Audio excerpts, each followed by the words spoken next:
Assalamualaikum warahmatullahi wabarakatuh. Waalaikumsalam warahmatullahi wabarakatuh. Selamat siang, Bapak Ibu semuanya. Apa kabar? Semoga dalam keadaan sehat selalu. Baik, alhamdulillahirabbil alamin wa bihi nasta'in. Ala buddi wadin wassalatu wassalamu ala asrofil anbiya'i wa mursalin wa ala alihi washabihi ajmain amma ba'du.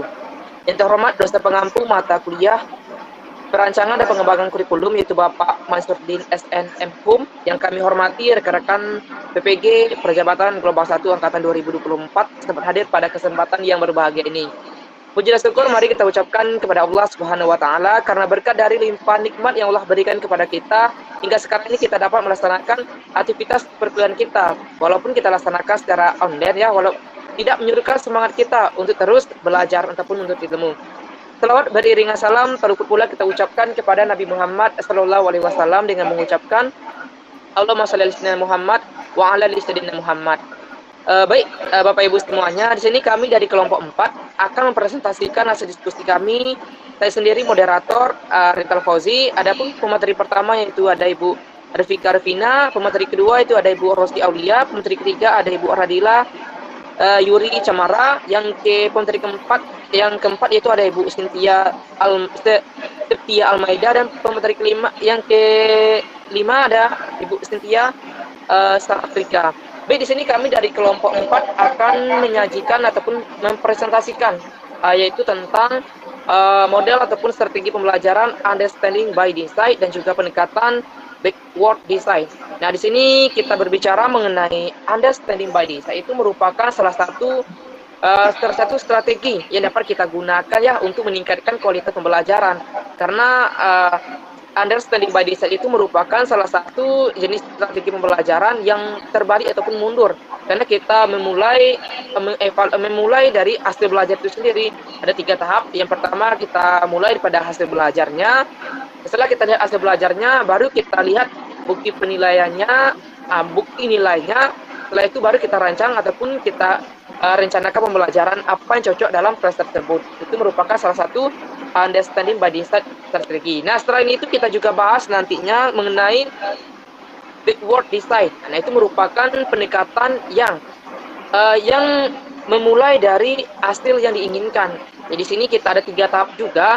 Yang pertama itu kita melihat tujuan, kita rancang tujuan pembelajaran terlebih dahulu, kemudian hasil belajar ataupun learning outcome, dan yang kedua itu ada kita mengumpulkan bukti analisis apakah siswa itu benar-benar memahami pembelajaran apakah belum, dan yang ketiga itu kita menentukan mempertimbangkan apa penyebab siswa tersebut tidak tercapai tujuan pembelajaran yang akan disampaikan nantinya oleh narasumber kita ataupun materi kita. Nah, di sini kami juga membahas dan juga mereview beberapa penelitian, jurnal, artikel yang membahas mengenai pendekatan pun strategi understanding by design yang akan dipaparkan. Yang pertama yaitu Ibu Revika Revina. Kepada Ibu Revika Revina dipersilakan.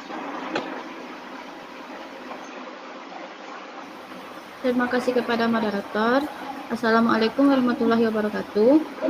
Baiklah, saya sebagai materi pertama akan membahas tentang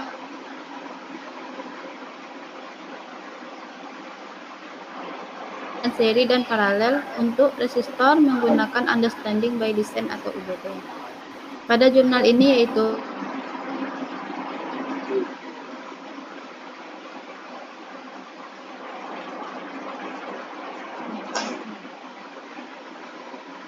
resisten.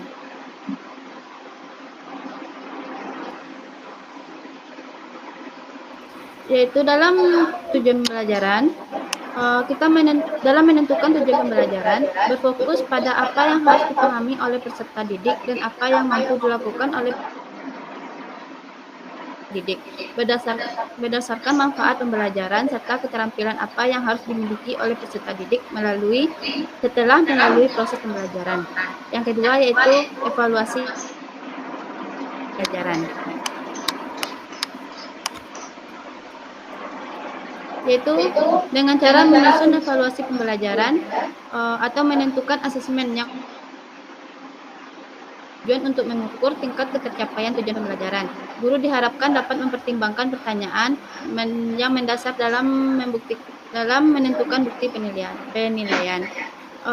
Dalam menyusun evaluasi pembelajaran ini, kita bisa menggunakan asesmen formatif dan asesmen sumatif dan asesmen pra pembelajaran. Selanjutnya yaitu merencanakan langkah pembelajaran. Pada tahap ini, guru perlu melakukan analisis terhadap pengetahuan awal dari peserta didik. Bagaimana melibatkan pengetahuan tersebut dan mengaitkannya dengan pengetahuan yang akan mereka pelajari selama pembelajaran hingga terbentuk pengalaman baru melalui revisi pemahaman, instruksi, evaluasi, dan refleksi dalam pembelajaran. Template UB digunakan lebih sederhana dibandingkan dengan template yang dibuat oleh Wirges dan NC Tiger. Pada penelitian ini, template yang digunakan menyesuaikan kurikulum 2013 yang dipakai di Indonesia, di mana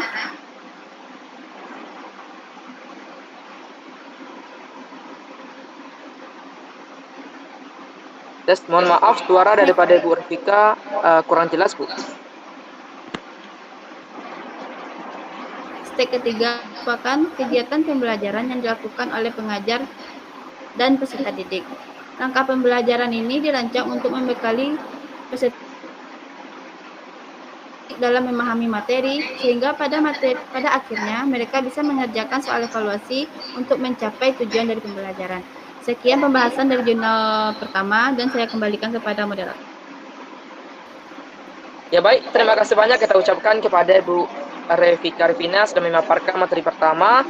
Selanjutnya kita minta kepada Ibu Rosti Aulia memaparkan artikel kedua yang telah ditemui dan telah dibaca. Kepada Ibu Rosti Aulia dipersilakan.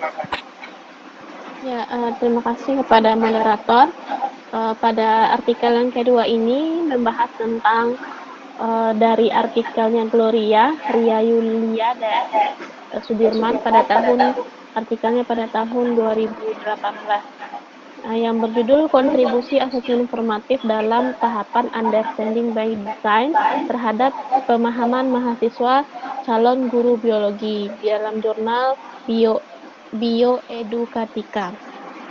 Nah, dalam hal ini latar belakang penelitian dari Gloria dan Sudirman ini adalah masih ada pembelajaran yang tidak mendorong terbentuknya pemahaman mahasiswa dan proses penilaian pun masih berorientasi kepada nilai akhir yang mana itu kurang autentik.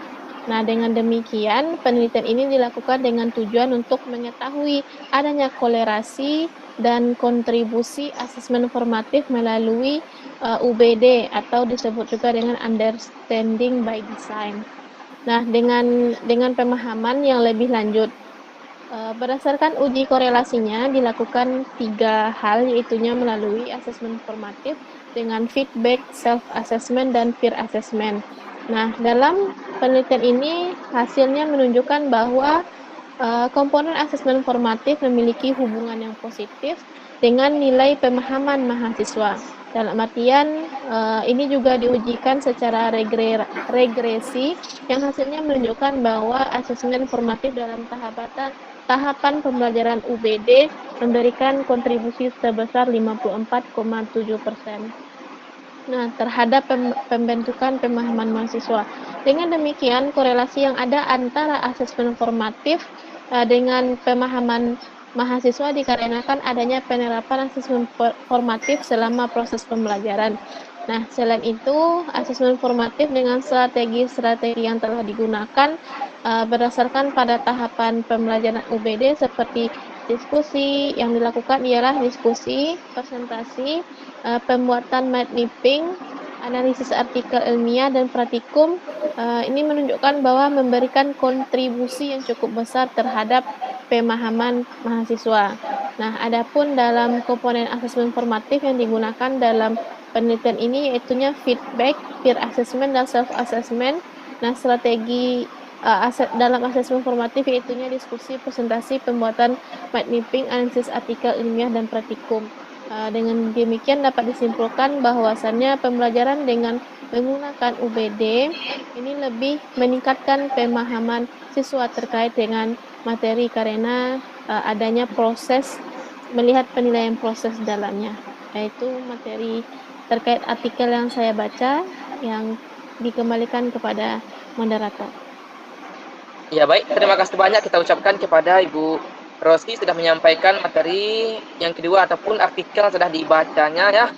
Ternyata dapat kita lihat bahwasanya dengan menggunakan metode ataupun strategi understanding by design itu memberikan dampak yang positif bagi peserta didik. Baik, kita minta kepada pemateri ketiga kita sudah bergabung juga Ibu Radila. Kepada Bu Radila dipersilakan untuk menyampaikan hasil temuannya mengenai jurnal understanding by design. Kepada Bu Radila dipersilakan.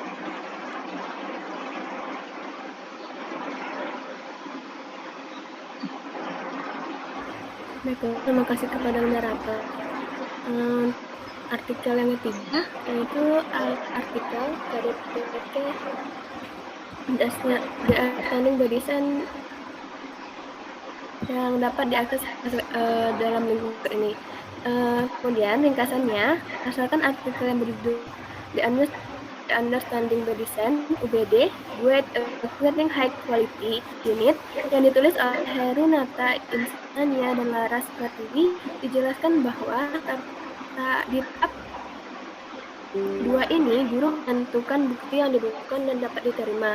Yang ini dapat dilakukan melalui asesmen dan pada tahap ini pula guru harus berhati-hati dalam mempertimbangkan bukti yang diperlukan untuk menentukan sejauh mana siswa telah mencapai pengetahuan, keterampilan, dan pemahaman yang identifikasi di tahap 1. Penilaian pemahaman biasanya perlu ada setidaknya satu tugas atau asesmen dalam proses pembelajaran. Penilaian pemahaman pada tahap ini membuat guru harus mampu memilih atau mengembangkan mengharuskan siswa menunjukkan sejauh mana mereka mencapai pemahaman yang diidentifikasi di tahap 1. Asesmen yang dilakukan pada tahap ini berdasarkan asesmen formatif yang dilakukan dalam proses pembelajaran yang bertujuan untuk siswa dapat mencapai tujuan pembelajaran. Dan asesmen dilakukan dapat berupa esai, bermain peran, proyek, dan kuis. Sekian penyampaian dari saya kembalikan kepada moderator. Baik, terima kasih banyak kita ucapkan kepada Ibu Radila sudah menyampaikan materi ataupun artikel yang ketiga. Selanjutnya kita minta kepada narasumber keempat kita yaitu ada Ibu Stentia Sartika ya. Kepada Ibu Stentia Sartika dipersilakan.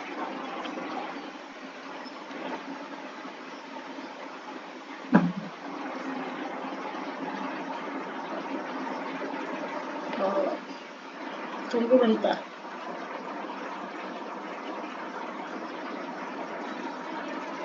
Baiklah, terima kasih kepada moderator. Di sini saya akan menjelaskan tentang jurnal yang keempat, yaitu tentang implementasi understanding by design dalam kegiatan pembelajaran, yaitu literatur review.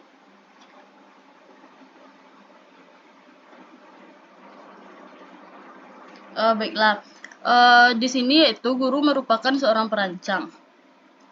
Yang dimaksud dengan seorang perancang di sini yaitu guru bertugas untuk menyusun program pembelajaran sesuai ajaran dalam kurikulum, menyusun rencana mengajar, menentukan strategi atau metode yang akan digunakan dalam proses mengajar.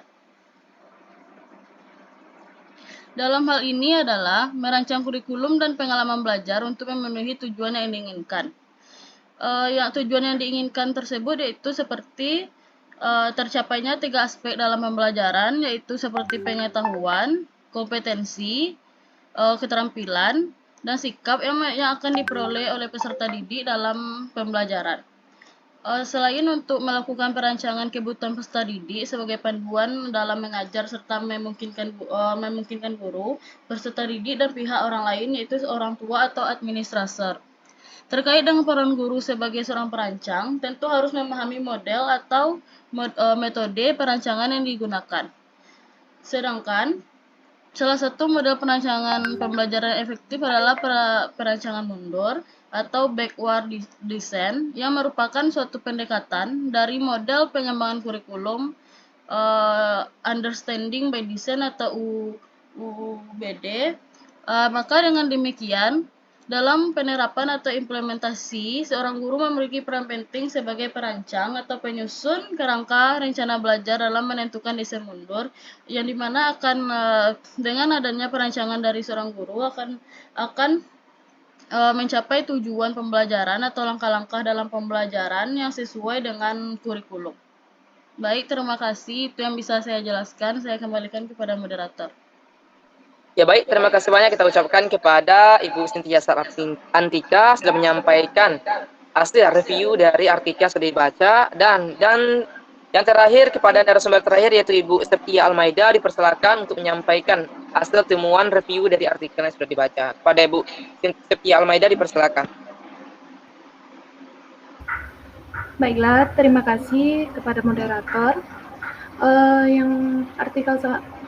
Materi selanjutnya yaitu tentang artikel oleh Sinta Pertiwi, Sujito Deborah Natalia, dan Ferdi Samuel Rondo Nuwu pada tahun 2019 yang berjudul tentang perancangan pembelajaran fisika tentang rangkaian seri dan paralel untuk resistor menggunakan Understanding by Design, yang merupakan jurnal sains dan edukasi sains, di mana Understanding by Design itu merupakan sebuah pendekatan pembelajaran yang menekankan pada tujuan pembelajaran itu sendiri.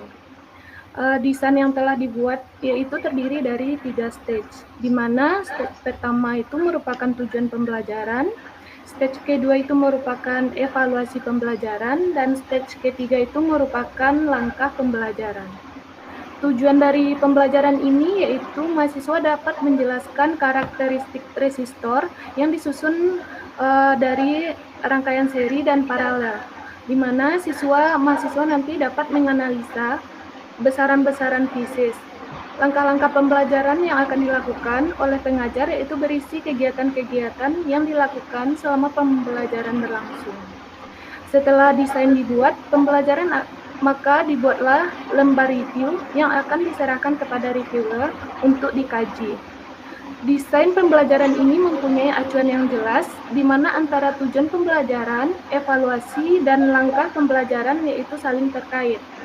Dan berdasarkan dari desain yang telah dibuat, lembar review dan hasil review oleh reviewer didapatkan bahwa desain yang dibuat dengan Understanding by Design ini mampu mengatasi kelemahan-kelemahan yang ada pada dosen saat mengajar fisika di dalam kelas. Baiklah, sekian materi dari saya kembalikan kepada moderator. Ya baik, terima kasih banyak kita ucapkan kepada narasumber tadi kita yaitu Ibu Septia Almaida sudah menyampaikan review dari beberapa artikel sudah dibaca tadi.